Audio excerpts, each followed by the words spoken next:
तो नया सीजन शुरू होने वाला है दोस्तों, और चेल्सी का प्री सीजन अच्छा नहीं रहा है। सिर्फ एक मैच जीते हम क्लब अमेरिका से, और बाकी सारे मैचेस में ही हमको हार का सामना करना पड़ा है। कुछ हार तो बहुत ज़्यादा वरींग लग रही है, जहाँ पर अपोजिशंस ने हमको 4-4 गोल मारे हैं, और किसी भी मैच में हम बहुत ज़्यादा कन्विंसिंग लगे हैं नहीं, एक दो मैच को छोड़ के। तो क्या मुझे लगता है कि चेल्सी से हम एक्सपेक्ट कर सकते हैं टैक्टिकल पॉइंट ऑफ व्यू से? क्या मुझे लगता है खराबियां हैं, खामियां हैं अभी इस स्क्वाड में, इस टीम में, और क्या अच्छी चीज़ें हैं, पॉजिटिव्स भी हैं बहुत ज़्यादा जो हमने देखे हैं अभी एंजो मैरेस्का की चेल्सी से। एंड रियलिस्टिकली हम क्या एक्सपेक्ट कर सकते हैं चेल्सी से, एंड वाई आई थिंक कि अभी हमें पैनिक नहीं करना चाहिए और हम अच्छा कर सकते हैं सीज़न। रीजंस हैं टू रिमेन पॉजिटिव, तो आज उसकी बात करेंगे। वीडियो शुरू करने से पहले दोस्तों, do make sure to subscribe to the channel, because अब रेगुलर कंटेंट आएगा और प्रीमियर लीग शुरू होने वाला है, फुटबॉल सीजन शुरू होने वाला है। तो अब हम लगभग रोज बात करने वाले हैं, live streams, videos, reels, shorts, सब कुछ जो है भरपूर तादाद में आपकी तरफ आएगा। तो बेल आइकन दबा लीजिए, सब्सक्राइब कर लीजिए चैनल को, and do make sure to follow us on Instagram as well.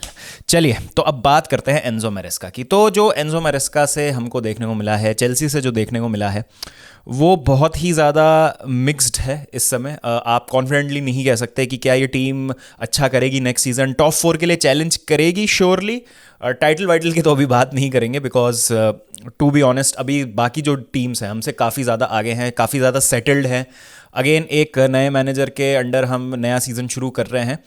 तो क्या एक्सपेक्ट करें? तो देखिए, एंजो मैरेस्का से आप ये एक्सपेक्ट करेंगे कि आपको एक क्लियर फिलॉसफी देखने को मिलेगी, एक क्लियर स्टाइल ऑफ प्ले देखने को मिलेगा, pattern of play is visible जितना हम देख सकते हैं। तो पहले हम बात करेंगे पॉजिटिव्स की, जो हमको एंजो मैरेस्का से प्री सीजन में देखने को मिला है। तो अगर हम बात करें तो क्लियर है स्टाइल ऑफ प्ले जो है मैरेस्का का। टैक्टिकली अगर मैं बात करूं यहाँ पर थोड़ी सी, तो अगर एक बार एंजो मैरेस्का के सेटअप पे नज़र डालें तो 4-2-3-1 हमारी स्टार्टिंग शेप होती है, जो कि इवेंचुअली फिर बन जाती है 3-2-2-3। तो यहाँ पर एक बॉक्स मिडफील्ड आपको देखने को मिलती है, जहाँ पर आपका जो एक फुल बैक होता है वो आगे पुश करता है, और यहाँ पर ये बॉक्स मिडफील्ड जो आपको देखने को मिल रही है, ये बहुत इंपॉर्टेंट स्ट्रक्चर है हमारे बिल्डअप के लिए। ये जो 4 मिडफील्डर्स का बॉक्स है, ये काफ़ी कॉमन है आज की तारीख में। अगर हम बात करें, मैन सिटी इसका इस्तेमाल करती है, आर्सेनल इसका इस्तेमाल करती है, लेकिन वो टीम्स इस बॉक्स को थोड़ा सा नैरो रखने की कोशिश करते हैं। जितना ज़्यादा नैरो हो, स्पेशली जो 2 मिडफील्डर्स हैं आपके, वो स्ट्राइकर के जितना पास रहें उतना आपका इफेक्टिव बिल्डअप होता है। लेकिन ऑन द कॉन्ट्ररी अगर आप चेल्सी का बिल्डअप देखेंगे तो इन मिडफील्डर्स को आप देखेंगे कि ये वाइड ज़्यादा पुश कर रहे हैं, जिसकी वजह से 2v1s काफ़ी हम बना पा रहे हैं वाइड एरियाज़ में, और हमारा जो डिस्ट्रीब्यूशन है बॉल का वो काफ़ी ज़्यादा वाइड होता है, और बिल्डअप भी हमारा जो है वाइड रहता है काफ़ी ज़्यादा। तो आप इसीलिए देख रहे हैं कि चेल्सी काफ़ी ज़्यादा क्रॉसेस पे डिपेंड कर रही है, बहुत सारे इन बिहाइंड रन्स भी बन रहे हैं इस मिडफील्डर्स से, स्पेशली नंबर 8 और नंबर 10 यहाँ पर जो आप देख रहे हैं। जैसे अगर हम बात करें, एनकुंकू एट टाइम्स काफ़ी ज़्यादा इन बिहाइंड रन्स निकाले उन्होंने, स्टर्लिंग ने इन बिहाइंड रन्स निकाले हैं, बिकॉज ये जो मिडफील्डर हैं इनका काम है इस हाफ स्पेस को अटैक करना और ओवरलोड्स यहाँ पे क्रिएट करना। तो ये काफ़ी एक इफेक्टिव स्ट्रेटजी है, और देखने को मिलता है कि काफ़ी ज़्यादा चांसेस हम बना पाते हैं, काफ़ी परेशान करते हैं ऑपोजिशन की बैकलाइन को। लेकिन इसमें जो बहुत ज़्यादा क्रूशल रोल होता है इन 2 मिडफील्डर्स का होता है, जिनको ये इन बिहाइंड रन्स बनाने हैं, हाफ स्पेस में जो रन बनाने हैं। एट टाइम्स अगर हम ये नंबर 10 की यहाँ पर बात करें तो ये होंगे आपके एंजो फर्नांडिस या क्रिस्टोफर एनकुंकू, में भी कोल पाल्मर को यहाँ पे इस्तेमाल किया जाता है। लेफ्ट साइड में रहीम स्टर्लिंग को हमने देखा, डूसबरी हॉल ने ये रोल प्ले किया है यहाँ पर। मुद्रिक को क्या इस रोल में यूज़ किया जाएगा? तो ये आपके ऑप्शन है जो इस तरीके का रोल आपके लिए प्ले करेंगे। मीनवाइल अगर हम विड्थ प्रोवाइड करने वाले प्लेयर्स की बात करें तो मदुएगे का काम है कि आपको राइट हैंड साइड में विड्थ प्रोवाइड करनी है। मुद्रिक को भी यहाँ पे एक मैच में ट्राई किया गया था, बट यहाँ पे उनका गेम बहुत अच्छा रहा नहीं था। सिमिलरली अगर हम लेफ्ट साइड से देखें तो मालो गुस्तो यहाँ पे विड्थ प्रोवाइड करते हैं। कभी कभी अगर मालो गुस्तो इन्वर्ट कर जाते हैं मिडफील्ड में तो रोमियो लाविया को देखते हैं हम कि वो आगे जाते हैं, एक दूसरे मिडफील्डर विड्थ प्रोवाइड करते हैं और वो फिर बॉक्स के आसपास ऑपरेट करते हैं। तो ऐसे इंटरचेंजेबली हमारा ये सिस्टम काम करता है। तो कुछ इस तरीके से हमारा ये सिस्टम काम करता है, जिसमें आप बिल्डअप देखेंगे कि काफी वाइड होगा, सेंट्रली हम नहीं बिल्डअप कर रहे हैं किसी भी तरीके से। Which brings me to the first problem, वो है हमारी इंडिविजुअल मिस्टेक्स। अगर आप जो गोल्स हमने कंसीड किए हैं पिछले कुछ मैचेस में, चाहे वो मैन सिटी के अगेंस्ट हो, चाहे वो सेल्टिक के अगेंस्ट हो, इंडिविजुअल मिस्टेक्स बहुत ज़्यादा थी उस मैच में। तो उसकी वजह क्या है? तो देखिए, सबसे पहली तो जो गड़बड़ है हमारे इस पूरे सिस्टम में वो है गोलकीपर। रॉबर्ट सैंचेज एक बहुत इफेक्टिव गोलकीपर नहीं है अगर हम बैक से बिल्ड करने की बात करते हैं। तो जैसे मैंने कहा कि क्लब अमेरिका के अगेंस्ट तो हमारा बिल्डअप काफ़ी सही चल रहा था। वो इसलिए था क्योंकि वो टीम प्रेस नहीं कर रही थी। जहाँ पे कोई भी टीम हमको प्रेस करती है वहाँ पर हमको प्रॉब्लम हो जाती है, और गलतियां बहुत कर रहे हैं, जो इंडिविजुअली भी हम काफ़ी ज़्यादा गलतियां कर रहे हैं जिसका टीम्स फ़ायदा उठाती हैं। तो यहाँ पर जैसे अगर शॉर्ट पास खिलाते हैं बिल्डअप में रॉबर्ट सैंचेज अपने एक सेंटर बैक को, और वो वहाँ पे गलती कर देते हैं, और यहाँ पे अगर पिवट में किसी मिडफील्डर के पास बॉल है वो गलती कर देते हैं, तो तुरंत बॉल छीन के ऑपोजिशन हमको अंडर प्रेशर डाल देता है, आउट नंबर हो जाते हैं वहाँ पे, और मोर ऑफन देन नॉट यहाँ पर आपको खामियाजा भुगतना पड़ता है। दो धारी तलवार है ये जो हम सिस्टम खेल रहे हैं, एज सिंपल एज दैट, आर या पार वाली चीज़ है। आपको बिल्डअप भी बहुत अच्छा मिलेगा, लेकिन आपको मेटिकुलस होना पड़ेगा अपने बिल्डअप के साथ। तो यहाँ पर हमारी पहली प्रॉब्लम शुरू होती है। मे बी इसलिए फिलिप यॉर्गेंसन को शायद साइन किया गया है, क्योंकि उनका हो सकता है डिस्ट्रीब्यूशन अच्छा हो सैंचेज से, जिसके कारण हमको बेटर बिल्डअप देखने को मिले और हम गलतियां कम करें मे बी। तो कहीं ना कहीं अगर ये गलतियां सुधर जाती हैं और प्लेयर्स थोड़ा सा रिस्पॉन्सिबिलिटी लेते हैं, बिकॉज अगर आप मैन सिटी के अगेंस्ट देखें, जैसे मैंने कहा सेल्टिक के अगेंस्ट देखें, काफ़ी ज़्यादा गलतियां हुई थी, इंडिविजुअल एरर्स हुए थे जहाँ पे प्लेयर्स ने आराम से बहुत आसानी से बॉल को गवा दिया था। उसके अलावा अगर आप रियल मैड्रिड के अगेंस्ट देखें, जिस तरीके की परफॉर्मेंस बदियाशील और कॉलविल की थी कि ट्रैक बैक नहीं कर रहे थे, बिल्कुल स्विच्ड ऑफ थे, ये सब चीज़ें आई डोंट थिंक सो कि कोचिंग पे आती हैं। ये सब चीज़ें प्लेयर्स के इंडिविजुअल लेवल पे भी ठीक की जा सकती हैं, और ऐसा नहीं है कि मतलब आप एज अ कोच आप सिखाओगे किसी प्लेयर को कि भागना कैसे है, कैसे उनको कवर करना है। तो यहाँ पे थोड़ी रिस्पॉन्सिबिलिटी प्लेयर्स को भी लेनी पड़ेगी कि किस तरीके से उनका परफॉर्मेंस था, क्या उन्होंने गलतियाँ की। And I am pretty sure कि जिस तरीके की परफॉर्मेंस बदियाशील और कॉलविल की थी रियल मैड्रिड के अगेंस्ट, एट टाइम्स आप देख सकते हैं कि बदियाशील बस जॉग कर रहे हैं जब रियल मैड्रिड के प्लेयर्स, ब्राहिम डियाज के गोल में स्पेशली आप देख सकते हैं कि किस तरीके की डिफेंडिंग थी, और बहुत लथार्जिक लग रहे हैं हम, इंटेंसिटी की कमी लग रही है। मे बी शायद इसलिए भी ये चीज़ हुई है। तो ये चीज़ ऐसी हैं जो मुझे लगता है कि रेक्टिफाई की जा सकती हैं। ये चीज़ें ऐसी नहीं है कि अरे यार इस मैनेजर को तो पता ही नहीं कि ये क्या कर रहा है, या ये तो एकदम बहुत गड़बड़ हो रही है, या बहुत ज़्यादा कुछ हम गलत कर रहे हैं एज अ टीम। नहीं, आई फील कि ये चीज़ें रेक्टिफाई की जा सकती हैं। इसलिए मुझे लगता है कि अगर ये इंडिविजुअल मिस्टेक्स एलिमिनेट हो जाती हैं, हमारा बैक से बिल्डअप इफेक्टिव हो जाएगा, डिफेंसिवली हम ज़्यादा स्ट्रांग हो जाएंगे, ज़्यादा ऑर्गेनाइज हो जाएंगे, गलतियां कम होंगी तो हम गोल्स भी कंसीड करेंगे। तो ये इस प्रॉब्लम का सॉल्यूशन है, और ये लेकिन एक अभी इस समय बहुत बड़ी प्रॉब्लम है जो इतने कम टाइम में मैन सिटी के अगेंस्ट स्पेशली अगर आप दोबारा दोहराएंगे तो आपको बहुत ज़्यादा पनिश करेगी मैन सिटी। पहला ही मैच है हमारा सीज़न का मैन सिटी के अगेंस्ट, तो उससे पहले अगर हम इस चीज़ को सॉल्व कर लेते हैं, रेक्टिफाई कर लेते हैं, तो हमारे चांसेस बेहतर होते हैं to play effectively from the back. अच्छा, अब एक और चीज़ जो परेशान कर रही है सभी चेल्सी फैंस को इस प्री सीजन में, वो ये है कि इतनी आसानी से हमारी बैकलाइन कैसे बाईपास हो जा रही है। सामने वाली टीम एक बस लंबा सा पास निकाल देती है, थ्रू बॉल निकाल देती है, और उनके जो वाइड प्लेयर्स होते हैं, विंगर्स होते हैं, स्ट्राइकर होते हैं, एकदम से 1v1 या 3v3 सिचुएशंस में आ जाते हैं, कटबैक होता है और आसानी से गोल हम कंसीड कर देते हैं। सेल्टिक के अगेंस्ट देखने को मिला, ये देखने को मिला हमको रियल मैड्रिड के अगेंस्ट, ये देखने को मिला मैन सिटी के अगेंस्ट। तो ये क्यों हो रहा है? तो ये इसलिए हो रहा है कि एक तो हम बहुत ज़्यादा हाई लाइन खेल रहे हैं। अगर आप यहाँ पे देखें तो हमारा स्ट्रक्चर कुछ इस तरीके का हो जाता है। अब ये जब तक ठीक है जब तक हम प्रेस कर रहे हैं और ऑपोजिशन को हम अंडर प्रेशर रख रहे हैं। जैसे ही अगर ऑपोजिशन के प्लेयर को मौका मिला कि वो पलट के उसने अपने प्लेयर को पास दे दिया जो कि फ्री है, और यहाँ पे प्रेस में कहीं ना कहीं 1% की भी गलती हुई, तो फिर आप इतनी बुरी तरीके से एक्सपोज होते हो कि मोर ऑफन देन नॉट आपकी 3v3 सिचुएशन बन जाती है।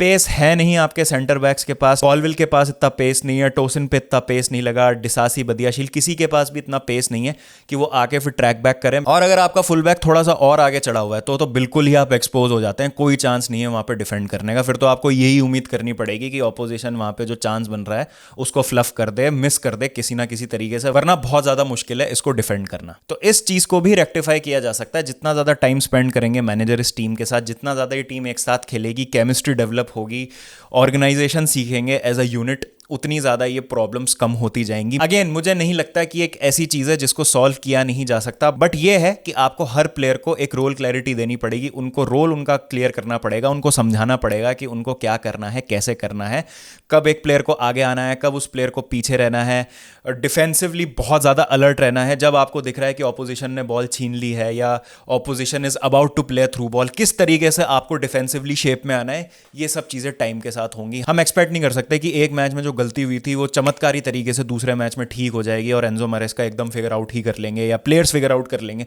कि उनको कैसे खेलना है। साथ खेल के टैक्टिकली काम करके जितना एक साथ ये टीम खेलेगी, जेलअप होगी, उतने ज़्यादा हमारे चांसेस बढ़ते जाएंगे। जैसा मैं बार बार कह रहा हूँ, टाइम लगेगा, इस टीम को एक साथ खेलने की बहुत ज़्यादा ज़रूरत है। आई फील ये प्री सीज़न की हमको ज़रूरत नहीं थी, इतने लंबे और ऐसे प्री सीज़न की ज़रूरत नहीं थी जहाँ पर हम एलीट टीम्स के अगेंस्ट खेल रहे हैं, सेटल टीम्स के अगेंस्ट खेल रहे हैं, रादर देन अगर हम काम करते अपना ट्रेनिंग ग्राउंड पे ज़्यादा और वहाँ पर मैनेजर अपनी फिलॉसफी लागू कर पाते इस टीम के ऊपर। अभी और भी एक दो प्लेयर्स का ज्वाइन करना बाकी है, जैसे कोल पाल्मर की अभी रिसेंटली वापसी हुई है, कुकुरेया की भी वापसी होगी, तो उससे भी टीम का जो डायनेमिक है वो चेंज होता है। तो यहाँ पर जैसा मैंने कहा कि केमिस्ट्री लाने की बहुत ज़्यादा ज़रूरत है, which brings me to the next point कि ये सबसे बड़ा चैलेंज होगा अब एंजो मरेस्का के लिए। जैसा मैंने कहा कि हाफ स्पेसेस में जो मिडफील्डर रन बनाएगा, क्या एंजो वो प्लेयर होंगे? बिकॉज एंजो यूजुअली इंस्टिंक्टिवली ऐसे रन्स नहीं बनाते, बॉक्स में अराइव नहीं करते। एनकुंकू वो चीज़ कर सकते हैं, पाल्मर वो चीज़ कर सकते हैं, डूसबरी हॉल वो चीज़ कर सकते हैं। तो अगर आपको लाविया और काइसेडो को खिलाना है तो क्या एंजो को आप बेंच करेंगे? बट एंजो का वो प्राइस टैग वाली चीज़, आपके स्टार प्लेयर हैं, वाइस कैप्टन बनाने तक की बातें हो रही हैं उनको। लेकिन उसके बाद अगर हम बात करें एंजो और काइसेडो का, अगर आप पिवट खिलाते हो तो लाविया को आप कैसे फिट करोगे टीम में? या फिर लाविया, काइसेडो और एंजो में से किसको आप एक बिठाओगे अगर आपको पाल्मर, एनकुंकू या डूसबरी हॉल खिलाना है उस हाफ स्पेस को अटैक करने के लिए? फिर विड्थ प्रोवाइड करने वाला आपका कौन सा प्लेयर होगा वहाँ पे? मदुएगे को खिलाओगे, आप स्टर्लिंग को खिलाओगे, आप मुद्रिक को खिलाओगे? किस तरीके से आप फिर स्ट्राइकर को फिट करोगे? Will it be Jackson, will it be Guiu, will it be ओमरोडियन?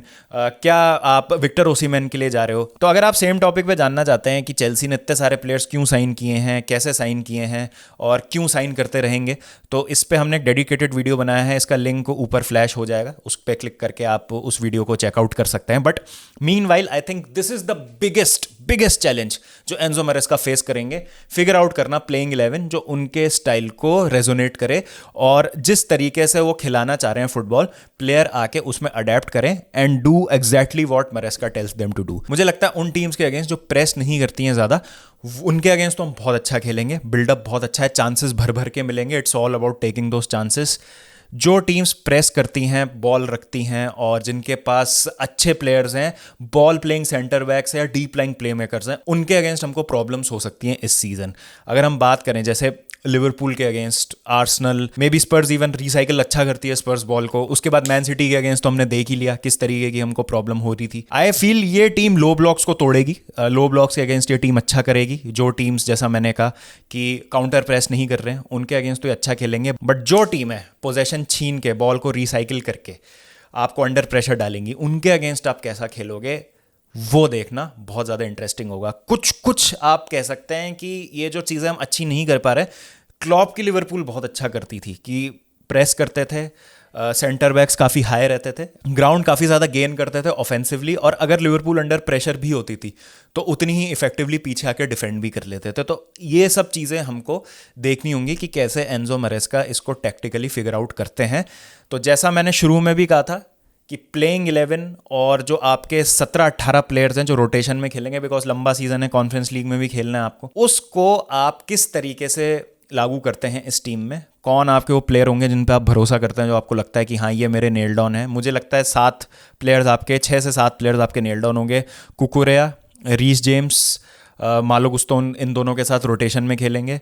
आपके पास एंजो हैं, काइसेडो हैं, पाल्मर हैं, एनकुंकू और जैक्सन। ये मुझे लगता है 7-8 प्लेयर्स होंगे जो आपके नेल डाउन स्टार्टर्स होंगे। गोलकीपर का आई एम नॉट श्योर, यॉर्गेंसन होंगे कि सैंचेज होंगे, सैंचेज पे भरोसा नहीं है। Centre back pairing is all over the place right now, सबसे ज़्यादा ज़रूरी है उसको फिगर आउट करना, बिकॉज एक भी सेंटर बैक अभी तक कन्विंसिंग नहीं लगा है। Be it Fofana, be it Colwill, Badiashile, Disasi को ज़्यादा देखा नहीं है, टोसिन भी बहुत ज़्यादा इंप्रेसिव लगे नहीं है, चालोबा को आप बेच रहे हैं। तो ये चीज़ें आपको फिगर आउट करनी है जिसके लिए समय काफ़ी ज़्यादा कम है। तो मुझे ऐसा लगता है कि मैन सिटी के मैच के बाद हमारा फिर भी ठीक ठाक एक फिक्सचर रन है जो हमको मैनेज करना चाहिए। और द थिंग इज़ कि ये टीम बहुत ज़्यादा टैलेंटेड है, स्क्वाड बहुत ज़्यादा अच्छा है। क्लिक अगर कर गई ये टीम तो 6th जैसे हम आए हैं तो हम रियलिस्टिकली 4th की आशा रख सकते हैं, कामना रख सकते हैं। और मुझे ऐसा लगता है कि ये टीम केपेबल है इस सीज़न 4th फिनिश करने के लिए। Again brings me to 2 major points, players fit रहने चाहिए, इंजरी ज़्यादा नहीं होनी चाहिए, और जितनी जल्दी ये प्लेइंग 11 फिगर आउट हो जाएगी। और इसमें एक और पेच ये है कि अगर एक प्लेयर को आप हटा के दूसरे प्लेयर को रोटेशन में खिलाते हैं, जैसे फॉर एग्जांपल आपने जैक्सन हटा के एनकुंकू को स्ट्राइकर खिलाया, मार्क ग्यू को स्ट्राइकर खिलाया, या आपने वाइड लेफ्ट साइड में ड्रूसबरी हॉल की जगह आपने एनकुंकू खिलाया, या आप स्टर्लिंग खिला रहे हैं, पाल्मर मदुएके में आप रोटेट कर रहे हैं, ये सारे ही प्लेयर्स अलग प्रोफाइल के हैं। तो क्या सिस्टम उसी एफिशिएंसी से और वैसे ही काम करेगा जैसा मरेस्का चाहते हैं? ये भी वक्त के साथ हमें पता चलेगा। And the most important point is, क्या पाल्मर और एनकुंकू जैसे प्लेयर्स को फ्रीडम मिलेगी? और अगर फ्रीडम नहीं मिलेगी तो क्या आप उनका पोटेंशियल हैम्पर कर रहे हैं? पोचेटिनो ने कुछ चीज़ें खराब की थी लास्ट सीजन, लेकिन कुछ चीज़ें अच्छी भी की थी, और उसमें एक जो बेहतरीन चीज़ थी वो ये थी कि उन्होंने कोल पाल्मर को पूरी फ्रीडम दी थी अपने आप को एक्सप्रेस करने के लिए। तो क्या एंजो मैरेस्का वो फ्रीडम देंगे कोल पाल्मर को? एनकुंकू को कैसे यूज़ करेंगे? दोनों कैसे खेलेंगे एक साथ एक सिस्टम में जहाँ पर इतनी ज़्यादा टेक्टिकल नुआंसेस हैं और एक एक प्लेयर का बहुत स्पेसिफिक रोल है? वो देखना काफ़ी ज़्यादा इंटरेस्टिंग होगा। बट आई फील मैनेजर का मुझे समझ आ रहा है कि वो क्या करने की कोशिश कर रहे हैं। जो गलतियां हो रही हैं, आई डोंट थिंक सो कि उनको सुधारा नहीं जा सकता, बिल्कुल सुधारा जा सकता है। पैटर्न ऑफ प्ले विजिबल है, स्क्वाड बहुत टैलेंटेड है, भगवान की कृपा है कि प्री सीजन में किसी प्लेयर को इंजरी नहीं हुई है, और मैं यही प्रार्थना करता हूं कि आगे भी कोई प्लेयर इंजर्ड ना हो। और अगर ये टीम 20-25 मैच भी फिट रह गई इस सीज़न के मेन जो हमारे प्लेयर्स हैं, आई फील हम टॉप 4 क्वालिफाई कर जाएंगे। इसलिए मैं होपफुल हूँ, इसलिए I feel good things might happen this season for Chelsea. बाकी ख़राब तो हो ही रहा है, तो फिर से मतलब सेम बातें कर लेंगे, उसमें कोई अलग बात नहीं है। बट मुझे ये लगता है कि नए सीज़न में जहाँ पर अभी तक कुछ नहीं हुआ है, एक भी कॉम्पिटिटिव मैच हमने नहीं खेला है, पॉजिटिव फ्रेम ऑफ माइंड से हम चेल्सी फैंस को इस सीज़न को अप्रोच करना चाहिए। जब खराब होगा तब नेगेटिविटी फैलाएंगे, बात करेंगे, लेकिन अभी पॉजिटिव रहिए, टीम को बैक कीजिए and back the manager as well. बाकी बातें हम जो हैं जैसे जैसे सीजन प्रोग्रेस होगा वैसे करेंगे। तो कैसा लगा video? Please do let me know in the comment section. Like कर दीजिएगा, सब्सक्राइब कर दीजिएगा चैनल को, हमको बाकी जगह सब जगह फॉलो कर लीजिए, इंस्टाग्राम, ट्विटर वगैरह वगैरह। क्रिकेट पे भी हमारा एक चैनल है, एक इंस्टाग्राम पेज है, क्रिकेट वगैरह अगर आप देखते हैं तो वहाँ पर भी फॉलो कीजिए। और मिलते हैं आपसे जल्दी, और चेल्सी इंटर का भी वॉच अलॉन्ग करेंगे, और उसमें भी हमको पता चलेगा, स्टैमफर्ड ब्रिज में मैच है तो उसमें और थोड़ा हमको पता चलेगा कि क्या सुधार हुआ है पिछले कुछ मैचेस से, तो मज़ा आएगा। बाकी 18 तारीख से तो सीज़न शुरू हो ही रहा है।